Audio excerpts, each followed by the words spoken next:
Hello and welcome to the Mastermind, Body, and Spirit Show. I'm your host, Matt Belair. Today's guest is the #1 practitioner and trainer for Neurological Integration System in the United States, which teaches healthcare practitioners principles of functional neurology. He has been in clinical chiropractic practice since 1985 and has been using NIS as his primary modality since 1997. NIS is a system that incorporates ancient Eastern medicine practices with current neuroscience and promotes self-healing through detection and correction of signaling disruption in the nervous system. Welcome to the show, Dr. Jim Bentz. Thanks, Matt. It's wonderful to be here. I knew I liked you right away when I found out you were a snowboarder. So Yeah, well, we were just saying at the beginning where I was just above you in Whistler for a bunch of years. It's too bad I didn't know that. We could have got you out in the mountains and discussed some of this stuff, while snowboarding some powder. there you go. That would have been wonderful. Yeah. Well, I loved looking at your work. It's super fascinating. Just even reading your bio, that was a very short version. You have a longer one. You've done so much work. You really are a master of your field, and this is something that was new to me. Shout out Sasha, who from Face the Current, who connected us and said, Matt, you should interview this guy. This is really fascinating stuff. And, I only understand what I'm reading a little bit. And so I would love for you to kind of go in and share a little bit about who you are and the type of work you're doing, because it's a very fascinating merger of, these Eastern philosophies with what we're learning now in neuroscience, which each and every year we're really just learning so much more than the year before and the 10 years before. We're making very massive leaps on the mind-body connection. Yeah, absolutely.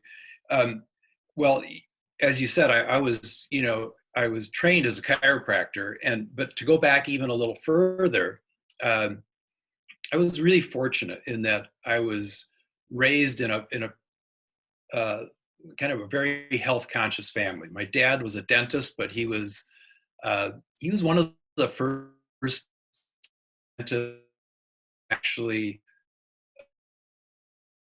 mercury people's mouths instead of putting them in, right?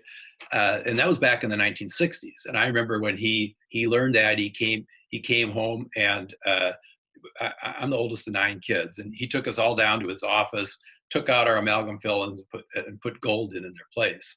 And I've still got those fillings in my mouth 60 years later. So yeah, and my mom, they were both really into nutrition. Like we had very little sugar around the house. We ate pretty much whole foods. We never had junk food in the house. So that to me was normal at that age. And so I was really lucky in that way. And when I was 18 years old, my dad gave me a book for my birthday that had a massive influence on my life. And that's Weston Price's book. I don't know if you're familiar with it. It's called Nutrition and Physical Degeneration. So it was interesting. This guy was a dentist who in the 1920s and 30s, he was a pilot, and he flew to all these countries that still had people who were living a fairly native lifestyle. In other words, they hadn't really been introduced to processed foods yet, white flour. They were eating a native diet. And he was interested in their teeth because being a dentist, right? And what he found was fascinating. I mean, these people had perfect teeth. They had no dental decay. They had no crowding of the teeth. Their mouths are just beautiful. And he's got all these wonderful pictures in his book showing how, and these people didn't have toothbrushes. They didn't have dentists, right? I mean, they were just eating a natural diet, right? And then he would visit neighboring cultures who had been introduced to like white flour and white sugar and things like that, right? And within one generation, he saw he saw a degradation, like they started having cavities in their mouth. And he actually saw that there were genetic changes that occurred within one generation, right? So that book had a profound influence on me as far as understanding kind of what we've done, as far as how far we've moved from those ancestral diets. That then led me to a real interest in kind of in the whole field of evolutionary biology, which I'll get into in a minute. But when I went to school at the University of Wisconsin in Madison. I grew up in Wisconsin, and I had a degree in biology. I wasn't really quite sure what I wanted to do with myself. Then through a set of circumstances, you're talking about consciousness. When I look back, this was all just like the universe was conspiring to move me in a direction, that I can see very clearly in hindsight. But at the time, I wasn't really seeing it for what it was. But anyway, ended up going to chiropractic college. I graduated in 1985, and I started out just doing traditional chiropractic. I was doing a lot of spinal manipulation, and it was helpful. I would see some good results, but I wasn't really my question was, and I've always been curious this way. It's like I would do these adjustments on people in their neck or their back, and they'd be back the next week, and I'd be adjusting the same things over again. That bothered me. It's like, why is that? What's going on? Why? If the body's so intelligent, which we've been taught in chiropractic college, then why shouldn't I be able to adjust the neck and it would stay in place, right? That really bothered me. And then in 1997, I had the good fortune to attend a seminar with a fellow named Alan Phillips, who's an osteopath from New Zealand. And he was teaching this thing that he'd been developing called the Neurological Integration System. And he showed how tracking down these disconnects between the brain and the body, in other words, where was the brain not in tune with the body? That you could make changes that would be quite durable and long-lasting, because the brain was actually doing the work for us. It wasn't trying, we could look at the chiropractic adjustment as kind of an intervention, right? You're doing something to the body. Whereas in this work, in the NIS work, you're really just getting the brain to understand where there's a breakdown in signaling, where have some of these neurological pathways short-circuited or broken down. So a good example would be what's classically called in sports injuries a pulled muscle, right? It's really kind of a misnomer. What actually happens is that in all the tendons of the body, the muscle tendons, we have these receptors, and they're called Golgi tendon organs, and they're sending information to the brain about how much tension is on that tendon. And if we exceed a certain tolerance level for that receptor, it kind of short circuits the communication between that and the brain. And then the body guards, it tightens the muscle up to try to protect it. So it's not really a pulled muscle, it's a neurological breakdown that's occurring. And when you can get the brain to recognize that and restore that signal between the tendon and the brain, the muscle just relaxes. It's just a beautiful thing. Same thing happens in joints. The same thing happens in organs, right? So it was interesting. The first time I went to a seminar with him was 97. Yeah, 97. And it was in Las Vegas. And I remember the first day of the seminar. Now this guy, you talk about dedication, man. He used to fly from New Zealand that's a 17-hour flight, from New Zealand to the US, right? For a week to teach a weekend seminar and then fly back home. And, but anyway, the first day of the seminar, I'm watching him, and in NIS, like I say, it's really not an intervention in that we're only getting the brain to recognize where these breakdowns are. We're not doing anything to the body. But the correction in NIS is this little tap on the head once we've found the points that are disconnected. And the brain automatically reconnects them. So I'm watching him up in the front of the room and I'm going, I don't know, this is too weird. How can you tap on somebody's head and have something start working again the way it's supposed to? And I was very skeptical at first, I got to say. Until the second day of the seminar, when he got me up to the front of the room to demonstrate something. Now, I had from some old injuries, I had a chronic sacroiliac and sciatic problem. Matter of fact, that's what got me into chiropractic in the first place. I used to do a lot of running. One day I was out running and my leg just basically gave out on me. And through a strange set of circumstances that I'd mentioned earlier, that led me to chiropractic and on to chiropractic college. But the second day of the seminar, anyway, he had me come up and he was going to demonstrate something he was doing. And I don't even remember what it was, but I remember getting off the table and the chronic nagging ache in my right SI joint was gone. And I said, oh my gosh, because I'd been getting manipulations by chiropractors and it just wasn't getting any better. So that to me was a real eye opener. So I've been doing that work ever since '97. And it's been amazing to see what happens with patients. So. Wow, that's fascinating.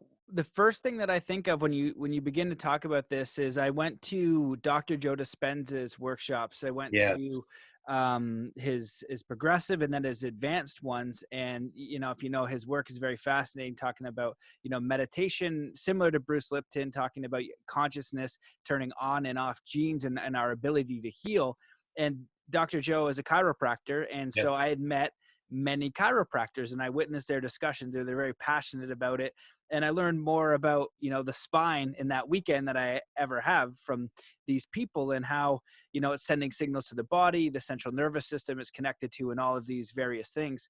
And so it really gave me a new scope of understanding of, okay, yeah, we have our minds, but it's going down through our central nervous system and our spine. And that's what, you're studying and looking at. And so can you explain a little bit like how that works? I've had people on that talk about EFT, which is interesting because when I went to China and I trained with the Shaolin monks, they had a class on acupuncture and the lines of the body that they had and the detail for every single thing and how they coordinated them. This is ancient science and medicine that they use, that the main guy at our place, he would be flown and he would be brought to, high-level dignitaries and politicians to heal them using acupuncture and these things. And this was from the academy. So this is something that they have been using, and it's finding that point in the body, either just tapping it or doing something to open up an energy flow or something like that. And so now when we're getting into neurology, and this is, where you've been studying and making some, collecting research, and I'd love for you to go into that. How exactly is that happening? Can you explain that to someone so they could see like how the brain and the body are able to kind of connect these two things? Yeah, absolutely. We've kind of made a mistake, I think, in how we see the body. Like we kind of break it down into pieces and when it's really a whole system, right? The brain really extends through the whole body via the nervous system, right? We've got direct connections through the nervous system to every cell in the body. Not only directly through the nerves, but also through these chemical signaling agents, the neurotransmitters, right? And this is one of the things, I'm very familiar with Joe's work and I love what he does. I mean, the guy is absolutely brilliant. But this is what Lipton showed, right? How these chemical signalers can go to a receptor on a cell and have the cell do something. And he was brilliant, and he was one of the first ones to really demonstrate how this worked. And so we've got that pathway too, that how the brain can communicate through chemicals that are released in the body and the brain. And then the third you mentioned is the acupuncture system, right? These channels of communication that actually go through that. What they've demonstrated, Matt, is that the acupuncture meridians are actually in the fascial connections, the fascial planes of the body. And that's another really sort of nervous system. They call it the paraneural system. And instead of like an alternating current, like our nerves kind of, they fire kind of like an alternating current, that acupuncture communication is like a direct current. It's even faster than the nervous system, than the regular nervous system, which is, I think, why they get such great results with that. As a matter of fact, NIS uses acupuncture points on the wrist to actually help figure out where some of the problems are in the body. So the ancient Chinese figured out a long time ago that there was these points on the wrist that related to all the organs and glands in the body, right? So we found that just by touching those points, the brain is registering information about that organ through that point, right? And so what we're really doing is we're touching points on the body that are related to glands, organs, joints, muscles, even pathways in the brain and nervous system itself. Now, the body's super sensitive to touch. Like, you could have somebody come up, if your eyes were closed, and probably touch one of the hairs on that beautiful beard of yours. And you would register that, right? Even with your eyes closed, because the body's so sensitive to touch. Now, if we touch a point that's related, let's say, to a gland, let's say to the liver, right? And you can use these points on the wrist for that. We can also touch directly over the organ. And the brain has got some confusion about the communication between itself and that gland. We'll see a change in strength in a muscle. So we use a simple muscle test. And it's not a strength test. It's really a neurological feedback test. And it's really dramatic when you have it done, because I work with a lot of athletes. And when you touch a point that's not being registered properly by the brain, it's just like overloading a circuit breaker in your house. That it's like putting that 16th amp in a 15 amp circuit. The arm will just collapse on you. So it's just feedback, the brain saying, I don't know what's going on at the liver. And then you can proceed to find out, like through other testing, like pinpoint exactly what the problem is. And then restore that communication between the brain and the liver. And we see incredible stuff happen with that. Like things start functioning more normally. But this relates to joints, it relates to muscles, tendons, and even emotional stuff. There's no doubt that the emotions have such a powerful influence. And Lipton demonstrated this too. You know, when we're in certain emotional states, we generate certain brain chemistry that tells our body to do certain things, right? And we can track that in NIS as well, and get the brain to get congruent with those points again. And when it does that, it allows the whole nervous system to relax under emotional stress. So that's the thing I love about this work, is that it covers not only the physical and physiological aspects of health, but also the mental and emotional aspects of health. Now, that doesn't mean the patient is absolved of all responsibility, right? I mean, if they're in a situation where they're under continual stress and they don't do something about it, likely we're not going to be able to maintain that continuity between the brain and the body. But and that's where I really love to use the principles from evolutionary biology. Really, a lot of these ancestral healing practices, right? Like acupuncture, that I think is a brilliant system of care. We have an acupuncturist working in our office, as a matter of fact. But if we look back at our evolutionary history, modern Homo sapiens been around for about, I think they say about 100, 150 million years, right? Well, for most of that time, we were hunter-gatherers. We didn't have grocery stores. We didn't have houses. We didn't have central heat. We didn't have cars. So, life was much different, but we evolved under certain evolutionary pressures. A good one to think about is like diet variation. In other words, feast famine, right? Though they went through feast famine cycles, right? Food was not plentiful. It was what they could catch and what they could find. And so they went through periods where their food was not so plentiful, and then where they had lots of food. I mean, it was, and we found that we can use that to our advantage today with things like fasting and intermittent fasting, because we evolved mechanisms in our body to deal with that food uncertainty, right?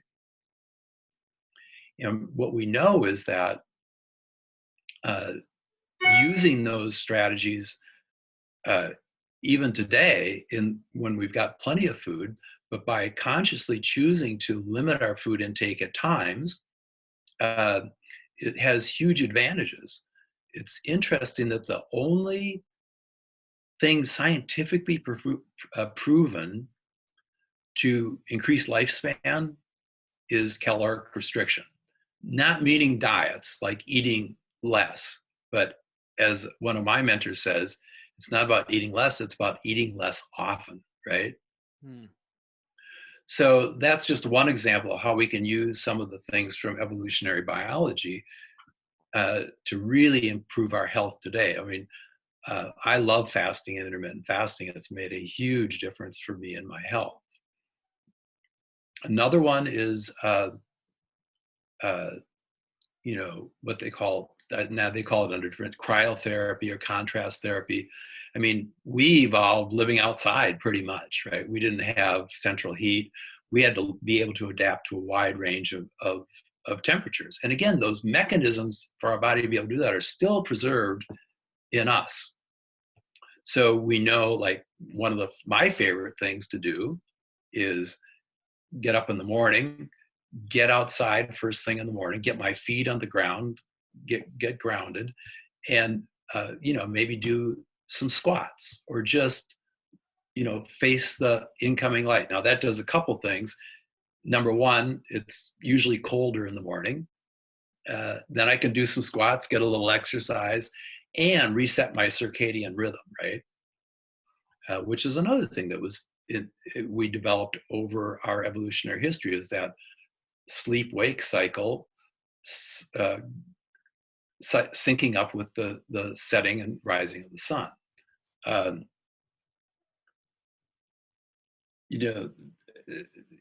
So there's all these things that and activity variation. That's another thing. Like, I don't know if you've read Yuval Harari's book, The Sapiens.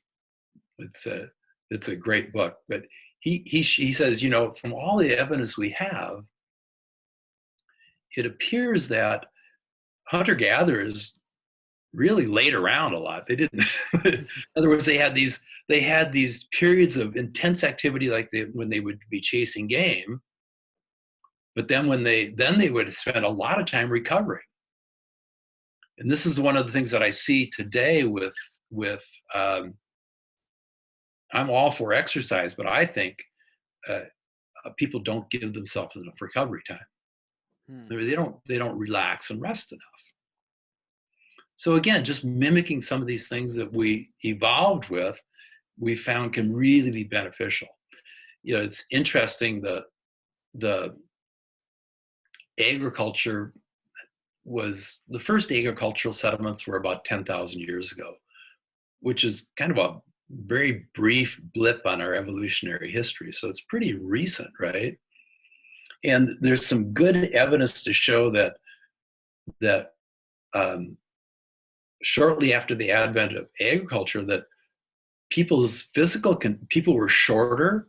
They had more dental decay. They had uh, apparently a lot more autoimmune diseases than did their hunter-gatherer ancestors, right?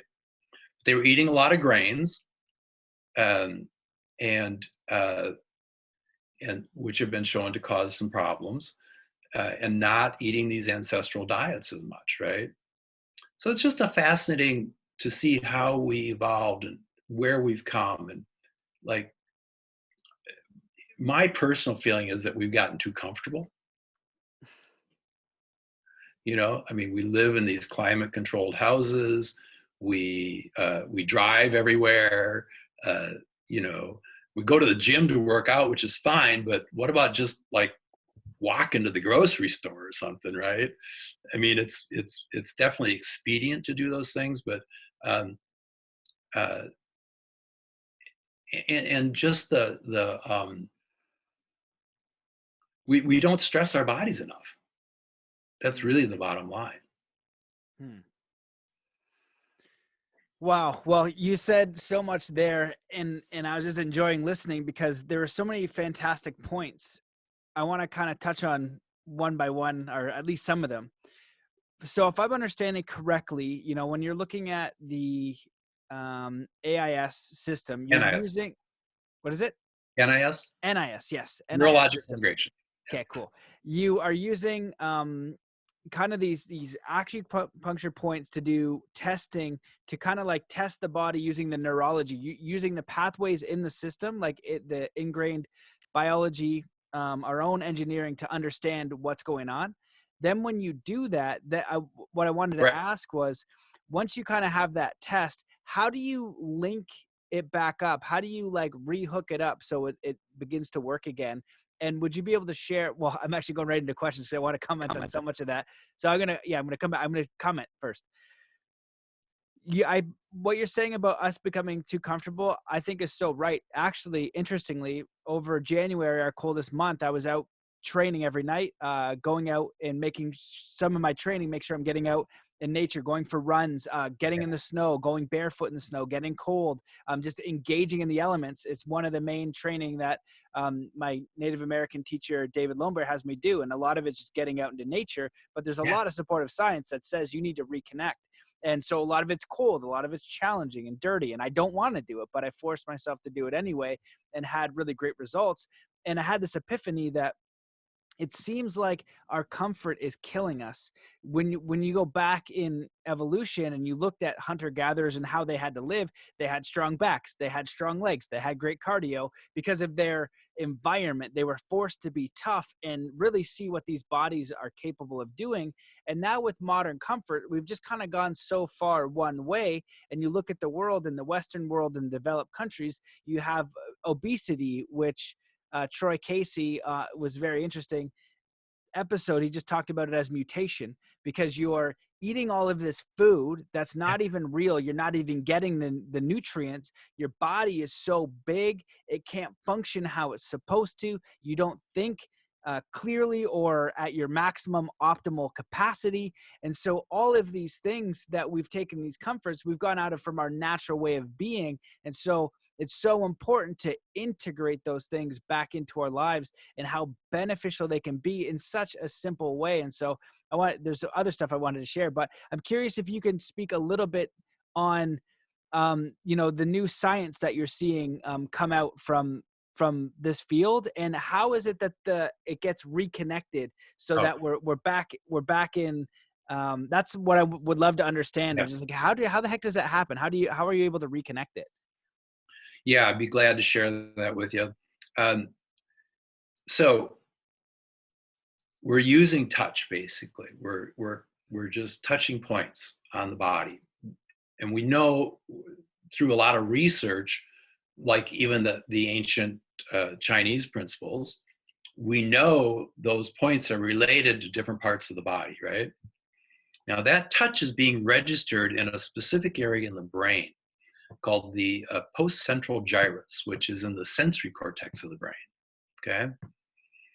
It's really interesting if you look at, they have these diagrams online. You could Google homunculus, brain homunculus, and you'll see a representation of how much like neural real estate is devoted to certain parts of the body. So it's kind of a caricature, but the hands are huge, the lips are huge, the jaw is huge, the genitalia are huge. So these are all points. We've got such sensitive touch in our fingers. We have so much neurologically going on in our jaw for speech, control of those muscles for speech. The tongue is huge, right? So those areas have these huge neurological inputs back to the brain.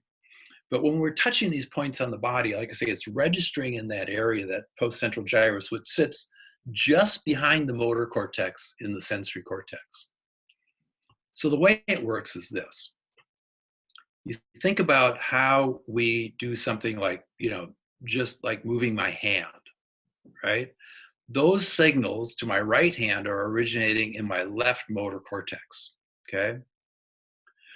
Those pathways all cross over from left to right in the brainstem. That's why a stroke on the left side of the body or on the left side of the brain will affect the right side of the body, right? Yes? So those signals go out, they tell my fingers to contract.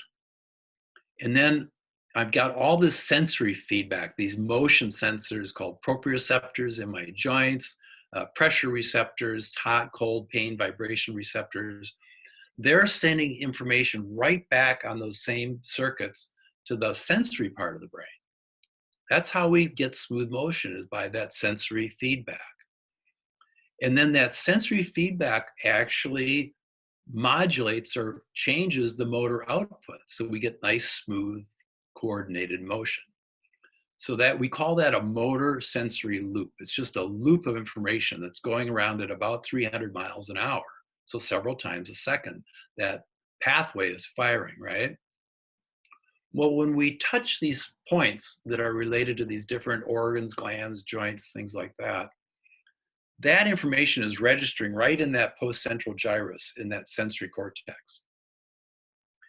And if they're not connecting, just touching those points will make the brain aware of that disconnection. That's where we see that weak muscle response, right? And that's the brain confirming. It's like the brain is saying, yeah, I'm not able to make a connection between those points.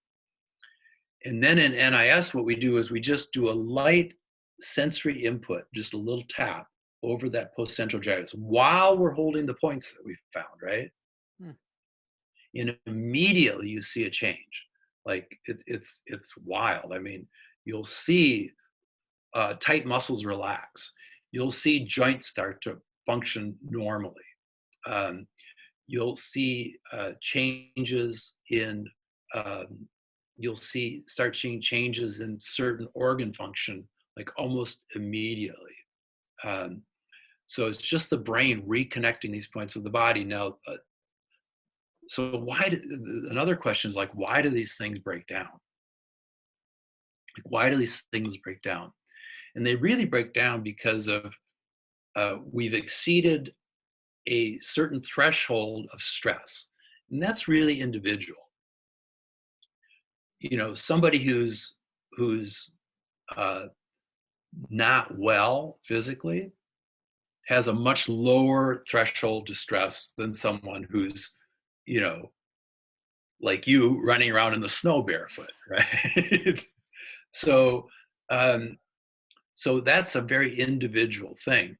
But we all have our threshold. When we push past it, we start to break down. Now, it's not really that we break down. It's the body trying to protect us. It's like the body is saying, you've exceeded the threshold for that muscle. And now I'm going to have to try to protect you and guard you, and I'm going to have to try to adapt to you exceeding that threshold, right? So it's, stress from either physical stress, and mental and emotional stress is a huge one. That'll break down circuits really fast.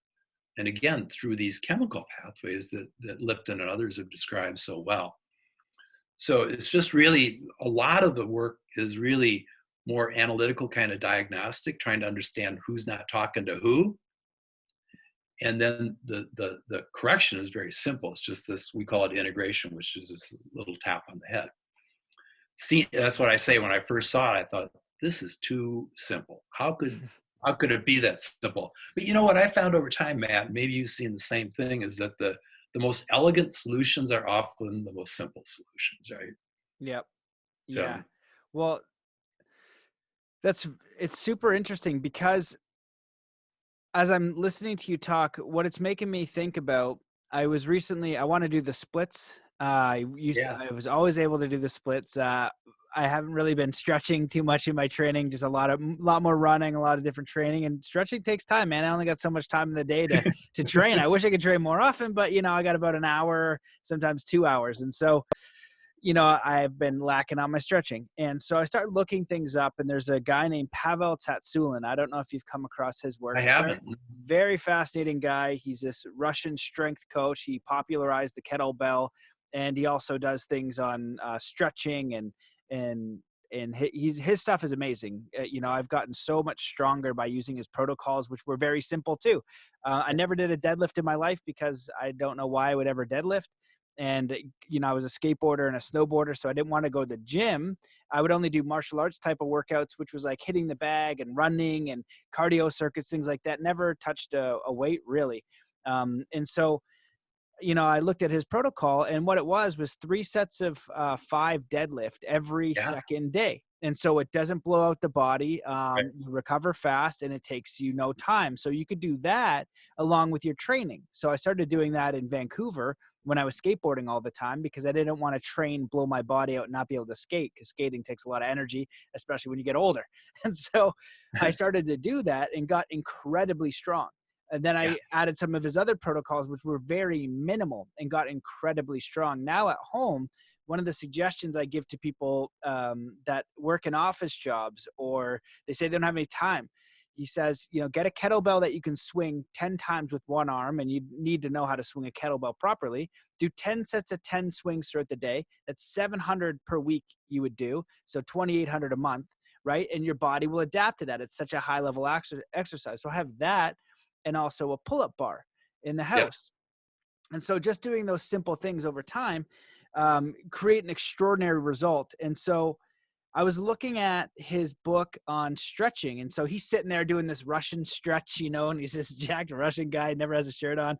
And he's got the full stretch. And he says in the book, actually, it's like, so his method is really stressing out. When you go down to the bottom of the splits, you flex, right? And then relax, flex, and relax. That's the method. But he said, there's actually no connection between that part of your leg. You could lift up the one leg and make it 90, then you can put it down and you make the other leg and you can make it 90. So why can't you do both? Because there's actually nothing there that you need to stretch out. And when I read that, I was like, what?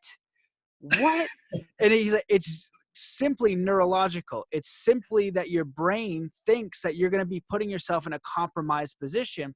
And so when you're speaking and you're connecting these pathways, it almost seems like coding the body, like our hardware is the body, right, in the computer, but that you're going into the software and you're saying, you know what, I'm going to change this program, connect these two things. So you do a little bit of coding. Now, all of a sudden, the body has a new operating system, or it has a new ability. And so from that frame, I'm curious what's possible, and your view on the idea of like, we need to kind of go past stress. So David Goggins, have you read his book? I haven't. Basically, he just does unbelievably ridiculous things that pushes the body beyond any kind of notion of reasonable or normal. And you're like, what in, like, he's doing 100 miles after a 100-mile run without training really, after doing a day of like crazy heavy lifting with one of his army buddies, and his body's shutting down and he's crapping himself and he's like basically dying, but he's able to push back so much further. when I trained in China with the Shaolin monks, one of the masters could break stone with 2 fingers. And they would practice punching and kicking the trees. They basically were the most intense personal trainers you could ever imagine. You were just pushed beyond that capacity of the body saying, hey, I want to stay comfortable. You can't go any farther. And so you look at the Shaolin monks, you look at someone like David Goggins, and you look at someone like Wim Hof, who was Yeah. kind of coding from the inner engineering. And I'm wondering just your view on like the capacity of the human body and where you think we can go, because I think a lot in your work, it's helping people that are like, you know what, maybe I'm overweight and my body's not cooperating and I don't even have the basic health. So I'm wondering, that seems like a quick transition if they get the diet right, they stop stressing out so much, they do those basic things. But then we've got the other side of what the heck are humans actually capable of? What are the limits of these things? Because we seem to be continually breaking them. And this kind of idea almost seems like a bit of a coding and a bit of a hack for understanding, opening up these new abilities, whether it's expanding our awareness or it's actually right in the physical body. Maybe we can access more strength. As I'm ranting here, I'm going to close with this because I keep going, but I'm curious. I've been using the example a lot lately of a woman who has their car in an accident and they lift the car and there's a child. What the hell happens there? Because we know it's happened. There are documented cases. These people have no business lifting cars, what they do. They don't have that strength, but something's happened. The body, the nervous system, spirit, the universe. And so I'm curious your view on that big rant of what you could give back and what your understanding is all that. Oh man, you've hit on something that I have been immensely curious about for years, right? We have no idea what's possible. But yeah, I read those same accounts about the mothers lifting the car off the kids, right? And so many other things. I mean, there's there's a book, Michael Talbot, Holographic Universe. He talks about some of that, right? These incredible physical feats. I mean, we know that some of the Indian yogis can slow their heart rate down to almost nothing, right? So I think it's a frontier that we're just beginning to be able to explore, right? I don't think I don't know that, certain physical matter has certain limits, but I think we've not come close to exploring it. I think the comfort piece is a big part of that. Not, I saw a great quote the other day. It said, growth and comfort can't coexist together, right? I mean, we have to be able to get outside what we think is possible or what we think is even comfortable to be able to move past all that.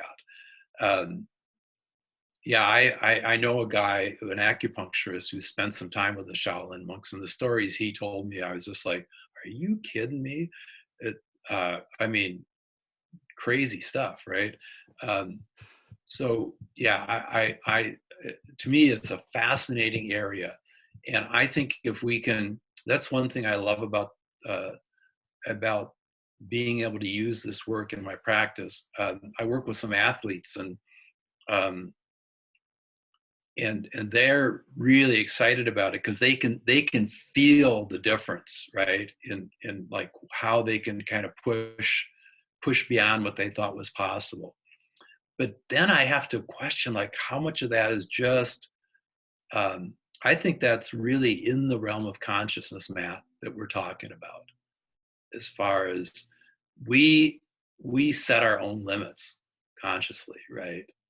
And I think that's why I love to explore that idea of consciousness and what's possible there, because that's another realm. If you look at like the Toltec traditions, and I don't know if you've read the Castaneda books, but that he came out of that tradition, right?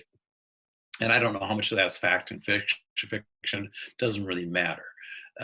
To me, it was always quite fascinating.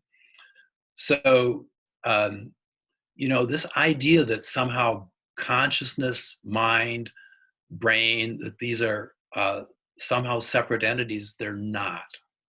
it's a much bigger picture than any of us are really aware of or that we really know. But it's so cool to see people like yourself out there exploring that that frontier, because it really is a frontier as far as I'm concerned. And I'm fascinated by it too. And this is, to me, the NIS is one tool that I found very helpful. But I think exploring these other things as well is just so exciting to see where that's going. Hmm. Yeah, and what's interesting about your work is that you're also involved in the science and looking at these new discoveries, and people are coming to you because they have an issue. And Yeah. so you're looking at methodologies that actually create effect. And if they work, then it just works and you use that. And so if people are coming in and this is working, you're like, okay, this is working. And then you bring in the science side of like, well, how is this working? Why are they getting the results? How is this possible? And both of those are very important. And even, when we were talking about simplicity before, emotional freedom technique, EFT, is so simple. Yeah. And the more I do these podcasts and the more I research, the more I understand why it works. And it's so simple. You go from what you don't want. Don't think about getting punched in the face. Don't imagine pink hippopotamus. Your mind does that. And if you add it to an emotional thing, the wiring in your brains creates an emotion and an image, and you live it. And so all you need to do is switch to the thing that you want, and Yeah. so you reframe immediately and you put that energy there, and you're kind of disconnecting and that emotion and going to what you prefer. And now they have studies and science about understanding neural pruning, how when you are firing other cells that the other ones that you didn't want, right, your shame or your guilt or your problem or your anxiousness or your depression, it gets a little bit smaller because you're deliberately coding. And I think that idea there is what all the spiritual books and religious books are talking about when they say you are the creator, the divine is within, all of that kind of idea is saying you do have the ability to influence here in an amazing way. And when you connect to that impulse within you, that's what you need to engage in, is that deliberate thing. But when you're in the monkey mind all day, and when you're in stress hormones all day, and when you go from sugar to comfort, to stress, to task, to home, to worry about bills, to Netflix, to sleep, you're not experiencing any of those other ranges of emotions, brainwave states, capabilities, access to what this body actually has to offer. You're eating without taste. I remember even me this summer, I was going through, I don't know what I was doing, but who knows, man? It's hard enough work keeping me on track. But for whatever, I love ice cream. And I just remember eating this whole massive bowl of ice cream. I don't even think I tasted it. Because I was working so hard and I stressed. I ate the whole bowl of ice cream. I was like, that was a huge bowl. I didn't stop to eat one taste of that. It's like, okay, you got to chill out, right? Because I got in my own rut of life, and we need to kind of slow that down, and we need to break it out a little bit. And so when the science catches up to these mystical things, is very, very fascinating.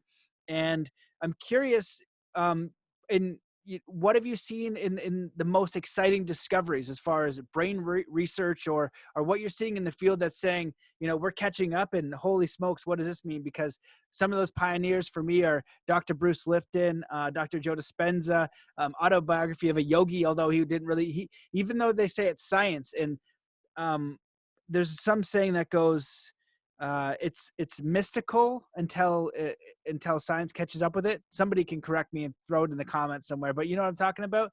It's like, it seems supernatural until the science explains it. And so Yeah, so that was, Yogananda was, I read that book a long time ago, and it still had a very profound influence on me. But yeah, I think you're right on. I mean, we're our worst own enemies most of the time, right? And look, it happens to all of us, where we get in those places where we just kind of narrow our focus down, and and we need that. We need to be able to do that, but we also, I just think we don't take enough time for ourselves to create some space, right? Uh, and look, I'm just as guilty as everybody else. I got a busy life, but more and more I'm seeing the value. And I'll tell you where when I see that, my relationships are not moving forward. Like, I'm married to this wonderful woman, and we're both busy people, but we find that we're in trouble when we start to kind of are not spending time and having a good time with each other, having fun, right? I mean, and that happens to us, and we have to kind of consciously take the time and create the space for us to reconnect, right? Because that's where it's really at, as far as I'm concerned, is that's where the joy of life really is in our connection with other people and our relationships with other people.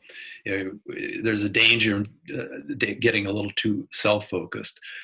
But you brought up something that I just want to touch on real quick, and that's deadlifting. Are you familiar with a guy by the name of Nassim Taleb? I know the name. Yeah, he's one of my favorite new people to read. So he's written a lot about just what we're talking about. He talks about the like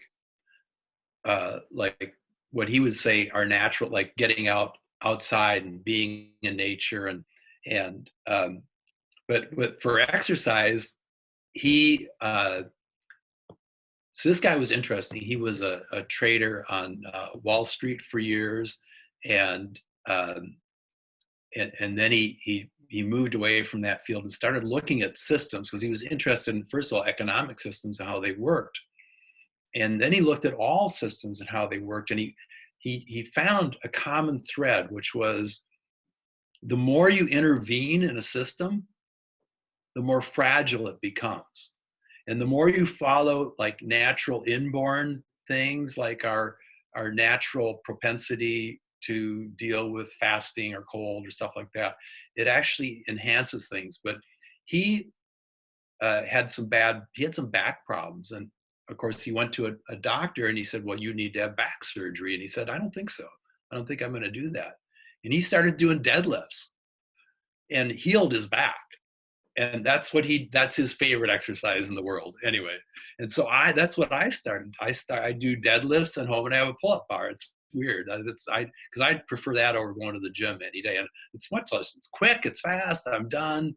And I've noticed huge gains with that, right? But it's just putting that quick, short-term, high-intensity stress on our body, right? Instead of slogging away on a treadmill for an hour, which doesn't really do much of anything for us, right? Yeah, when you deadlift, it activates the central nervous system too. It does. And so with Pavel, what he was saying is it's like the minimal dose. You don't overdo it, because then you've got to recover so much more. And so when you're just getting that little bit, the body can sustain it, recover really quick. And this was the technique that they used for the Russian lifters, and I think it was the early or late 80s, and they broke all of the records. Wow. And so the same thing goes with, I think it's like the wrestlers somewhere. I don't know if it's like Eastern European or something. They're known for being the best wrestlers in the world. And what they do is they make it more like play. They're training all the time. So it's this balance of consistency. And that's really what it is. It's doing something every single day rather than blowing yourself out, having to recover. And it's a little bit more natural for longevity, for strength. And so I find that intersection fascinating, because on the one hand, the Shaolin monks are pushing me way beyond, and so is David Goggins. And on the other side, you have this strength protocol with Pavel that seems to work really well. And I feel like it's that balance that sometimes you push yourself, because at that bare minimum, when you do those things that you don't think are possible, you stretch your mind, you stretch your vision, you stretch your capabilities. And that was the biggest thing that I took home from trading with those Shaolin monks. Is I was like, I can do so much more than I allow myself to, because these guys got way more out of me, because they were hitting me with branches and doing all kinds of things. But watching their training and how they engaged with nature, the amount of discipline, the amount of focus, the amount of wisdom over time. dedication over time. They train martial arts all day, every day for, years. And so Wow. if we can take that ability to something we're passionate about, and I want to just kind of say, when you're talking about giving yourself space, I'm going through, I just am starting Stephen Kotler's new program through Mind Valley, which is going to be awesome. I'm very excited about it. And he just talked about, and I've used a similar reference, but people are working jobs that you said in this study from the Gallup Institute is 84% of people are dissatisfied in their job, like actively. And he's like, if you got to make a space of an hour a day, or like a 3-hour chunk twice a week, you have to make that space. If you do that space to reflect, really think, something for you, something you're passionate about, your life will be different in 6 months. It'll be different in a year, and it'll be different in 2 years. And what happens is we're entrained and entrenched and kind of like almost hypnotized in a way to just keep going through this Yep. repeated motion. It's like you have train tracks in your brain and your body.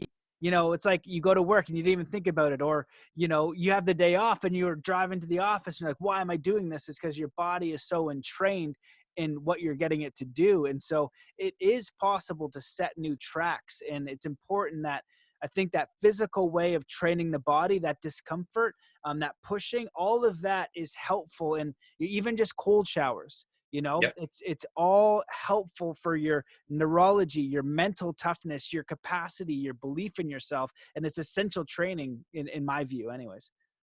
Yeah, you were talking about the science catching up with some of these things. I'll just give you one example that I find really exciting, and that's the work. Are you familiar with a guy named Walter Longo? Yes. Yeah. So he's the one that's really demonstrated what happens, like when we do what's called caloric restriction. In other words, things like intermittent fasting, block fasting, things like that. Like I intermittent fast most days, but then I a couple days, like one day a week, I eat a lot more. Right? It's not doing the same thing over and over every day. It's variation. Then 3 or 4 times a year, I do a 5-day water fast. But it's interesting what Longo showed. He's done mainly animal studies, but they're starting to do some human studies that are verifying the same thing they're seeing in animals. And that is that they calorically restrict mice. They live 30% longer than genetically identical mice that can eat on demand, right? Not only that, the thing that I find really exciting is that they don't develop the usual diseases of old age. Like they don't develop cognitive decline, and they don't develop arthritis, and they don't develop diabetes, and their cancer rates like way, it's 90% lower than the other mice, the genetically similar mice that haven't been restricted in their caloric intake. So and he's now shown that when we fast, we actually start producing it. We get this after about 3 days of fasting. We get this huge surge of new stem cells being released in the body. So basically, we're just they now have proven that this improves stem cell activity. It improves mitochondrial activity at the cellular level. I mean, so the science is catching up with some of these ancient things and why they work. Something like Wim Hof, where they've definitely shown that cryotherapy stimulates mitochondrial growth and numbers like dramatically, right? So yeah, there's no doubt that these things have scientific validity behind them. So. And did it say how long you needed to fast for? And the other, fasting is very fascinating. I did a lot of research in it probably about a year ago. A friend of mine did like 50 days of no food. He did, I don't know if it was through him, but it was like activated charcoal. So I was eating like this, like mush, not a lot of it. It's very, very, very minimal. So basically no food other than this like mushy stuff. But when I looked into it, and even had, shoot, I forget his name. He did a documentary on living on light, people maybe just living off air, living off nothing, breatharianism. Could be, I don't know. It could, I don't know. But Yogananda in the book talks about that, and it's fascinating. But in the research, I saw that the longest documented case was 63 days. I think that's what it was. You got to check it out. Do a Google research for yourself, especially if I'm saying something, you might want to double check, because I remember what the meaning was. The meaning is it was a damn long time, 50, 63 days, something like that. And it was during World War II, and they just were starving people. Yeah. And somebody made 63 days without food. And so people now think you're going to die if you miss lunch. Oh, yeah. I was watching The Office with my girlfriend the other day, and Michael Scott, he goes into the forest and he's sitting there and he's like, I haven't eaten for 2 hours, and he's so stressed out about it. And it's so ridiculous. And that's kind of the way we are now. And so it's beneficial to, like, I've always thought that pushing my body in certain ways, and you don't want to do it in unintelligent ways, but even if you want to quit an addiction, just do a 48-hour fast.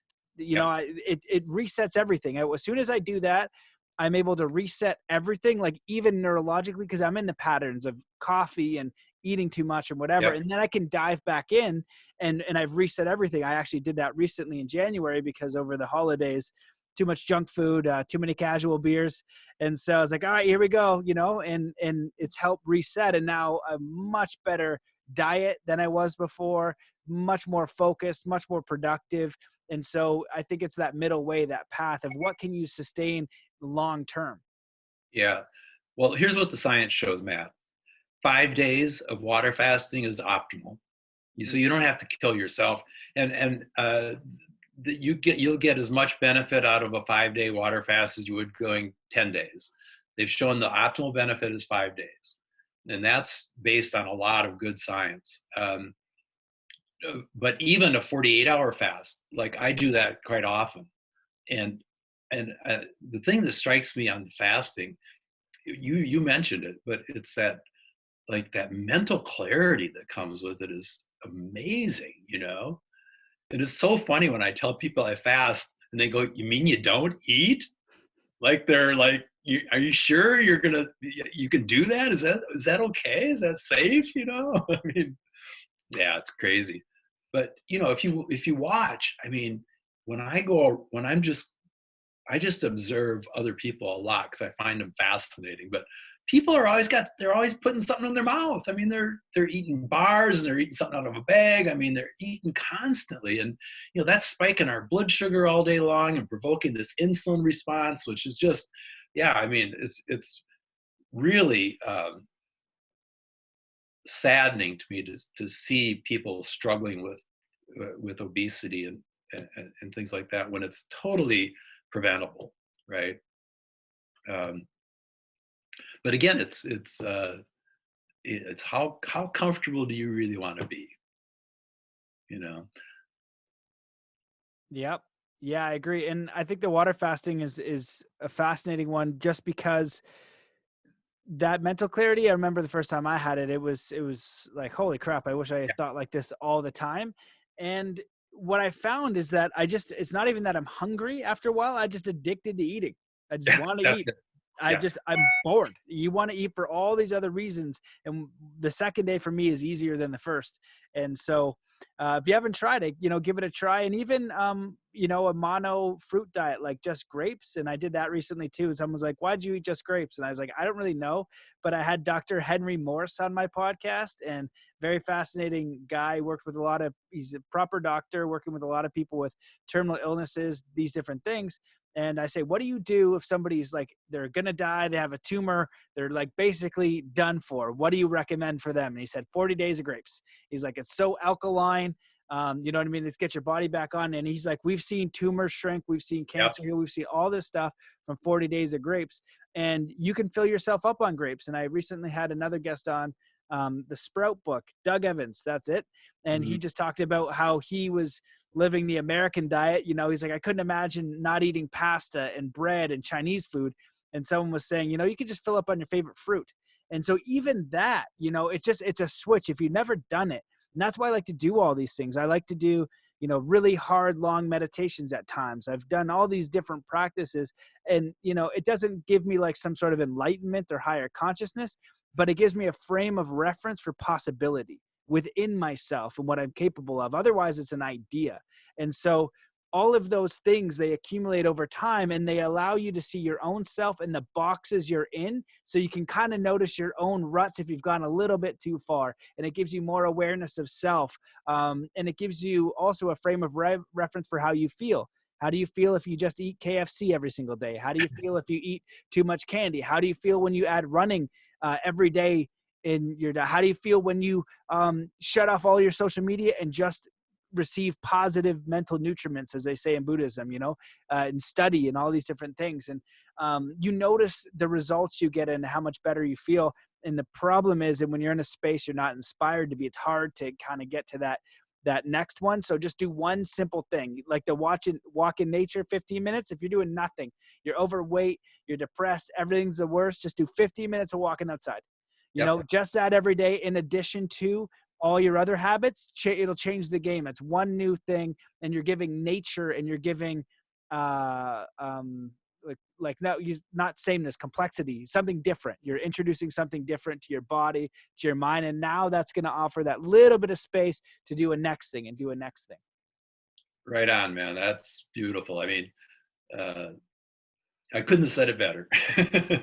Wasn't really a question. Yes, I appreciate the comment. I was like, you can follow up if you want, but I wanted to ask you, this has all been amazing, and your work is very fascinating. Obviously, you're continuing doing a lot of this research on, I find neurology, what do you even call it? Neuroscience, Yeah. neurology, the study of neurology, the mind-body connection, very fascinating. And it's important that we begin to connect the two dots between, science and what we're thinking, because it's going to open up new opportunities for speedier recovery, for understanding, why and how these things work and how we can use them to our advantage. And so I wanted to ask if there's anything that you wish that I had asked, or any topic that you wanted to discuss before we end the conversation. No, I don't. I think we covered a pretty broad range, Matt. I thought it was you're an inspiration, man, and because you're living it, and that's the thing that's important, right? And for me, that it's always been like, I would never ever recommend something to my patients that I haven't done myself. I think that's bordering on unethical, right? Mm-hmm. To tell people to do something that you're not willing to do yourself, right? Yep. And so I've been my own guinea pig, like you probably have for yourself, right? But like when you've done something that works, you feel better, you've got more energy, you've got more clarity of mind, and that's what it's all about. And so no, I've really enjoyed this conversation, and just encourage people to take some of these things to heart, and just try something new, try something different. Get out. I love the idea of just getting out in nature more. I mean, that's our history. That's where we came from, right? That's where we're really at home. And just disconnect. I will share this final thought, and it's really based on the insanity that's going on right now in the world with this viral thing, right?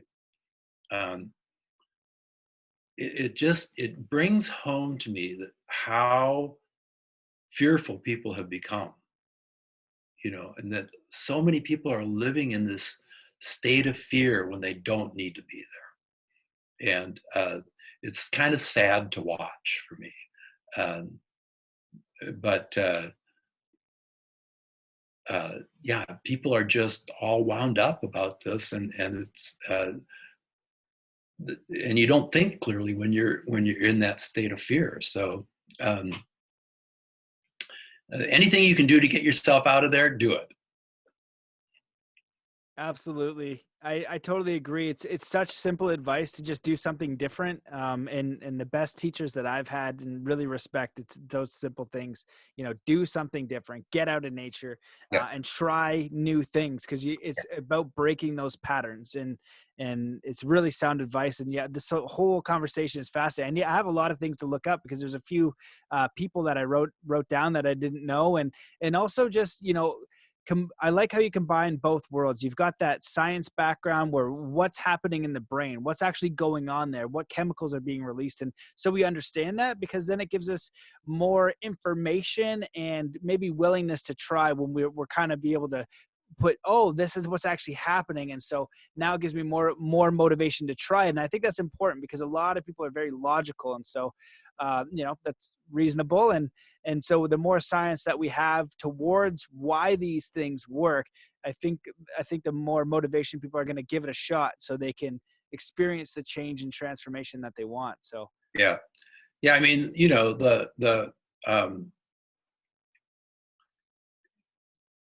to me, it just seems like the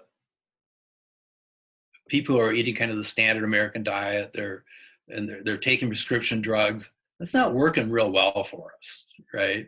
So we've got to be willing to do something different, try something different to break out of that, because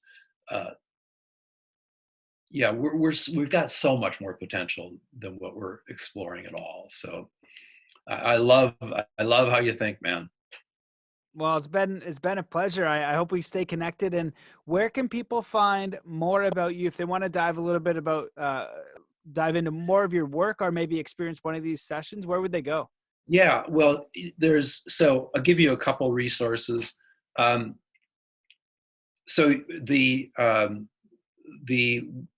website for the Neurological Integration. So there's a couple different websites. There's the international website out of New Zealand, and that's www.neurolinkglobal, all one word, .com. And there's a lot of information on there about NIS and how it works. And then we do train practitioners. Now it is limited to licensed healthcare practitioners, and the site for training in the US, if anybody's interested, is www.nisusaseminars.com. And that's got information about NIS and about the seminars that I teach in the US. And then my practice website is www.fidalgo, FIDALGO, islandhealthcenter.com.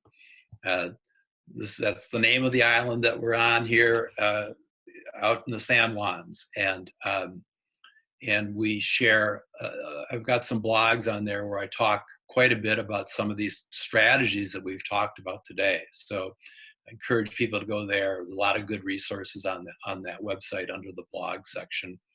And yeah, I hope we can stay connected and maybe hop on another interview sometime. It'd be fun. So listen, it's been really, really a pleasure. And I'm going to see Sasha tomorrow. So Nice. I'm going to thank her profusely for hooking us up, because I've really enjoyed this. Amazing. Glad to hear. Well, yeah, I enjoyed this too. Thank you so much for your work and what you're doing in the world. I definitely look forward to staying in touch, and I invite all the listeners to check out your websites, check out your work, dive in a little bit more if you're curious. And just thanks so much for coming on the show, and thanks everybody for watching. Thanks, Matt. Okay. Take care, Jim. See you guys. Peace.